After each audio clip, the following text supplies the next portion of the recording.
চব্বিশের ছাত্র আন্দোলন বা জুলাই গণ অভ্যুত্থানে আমরা দেখেছি খুনি হাসিনা কিভাবে নিরীহ ছাত্রদের উপর তার হেলমেট বাহিনী দিয়ে নির্মমভাবে গুলি চালিয়েছিল। জোরপূর্বক আন্দোলন দমিয়ে রাখার জন্য সেই হেলমেট বাহিনী যে মরণাস্ত্র সবচেয়ে বেশি ব্যবহার করেছে এবং অধিকাংশ ছাত্র যে অস্ত্রের আঘাতে শহীদ হয়েছে সেটি হচ্ছে ছর্রাগুলি। আমরা অনেকেই জানি না ছর্রাগুলি কি এবং এটি কিভাবে কাজ করে, এর ক্ষতিকর প্রভাবই বা কেমন। আজকে আমরা সেটি নিয়ে আলোচনা করব। তো চলুন ভিডিওটি শুরু করা যাক।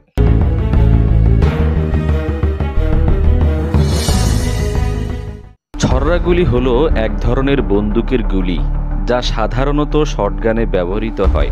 এটি অন্যান্য গুলির তুলনায় সম্পূর্ণ আলাদা, কারণ এতে গুলির মুখে থাকা একটি ধাতবের পরিবর্তে অনেকগুলি ছোট ছোট ইস্পাত বা সীসার ধাতব টুকরা থাকে, যেগুলোকে ছর্রা বলে। একটি ধাতব আবরণ দ্বারা ছর্রাগুলোকে গান পাউডার সহ মুড়িয়ে রাখা হয়। ট্রিগার টিপার সাথে সাথে গান পাউডারের বিস্ফোরণ ঘটে এবং ছর্রাগুলো লক্ষ্যবস্তুর দিকে বিস্তৃতভাবে আঘাত হানে।